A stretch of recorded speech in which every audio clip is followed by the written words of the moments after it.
50 लाख रुपए की प्रॉपर्टी पर अगर हम एवरेज 7% एप्रिसिएशन भी पकड़े तो ये एक साल में उसकी वैल्यू 53.5 लाख हो सकती है।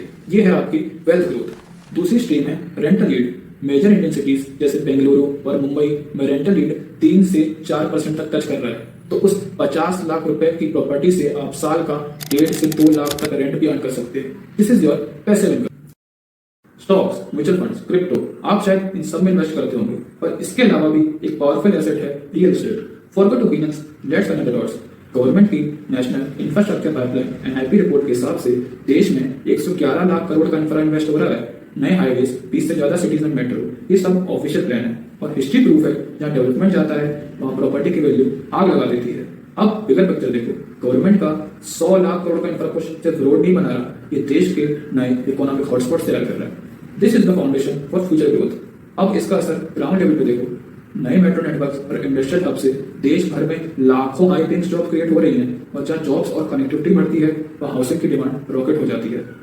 इस हाई डिमांड का डायरेक्ट फाइनेंशियल इंपैक्ट है जहां महंगाई आपके सेविंग को 5% पे कम कर रही है। Property values in top cities में 7 से 9% तक ग्रो किया है और रेंट्स 15 से 25% तक स्काई रॉकेट हो गए।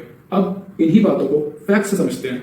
आरबीआई के मुताबिक इंडिया के एवरेज इन्फ्लेशन रेट 5.5% है। मतलब आपके बैंक में रखे पैसे की वैल्यू हर साल कम हो रही है। लेकिन नाइट फ्रैंक और क्रेडाई जैसे बड़े रिपोर्ट्स कंफर्म करते हैं कि इंडिया की टॉप 8 सिटीज में प्रॉपर्टी प्राइसेस ने सालाना 6 से 9% की एवरेज ग्रोथ दिखाई है। सीधे शब्दों में आपका पैसा ना सिर्फ सेफ है बल्कि महंगाई से तेज बढ़ रहा है। सो ये कोई गेट रिच क्विक स्कीम नहीं है। It's a calculated data backed decision for long term financial security. Do your own research, understand the numbers, build a stronger financial future. So connect the dots. It's not just buying a home. इसलिए smart बनो and follow for more.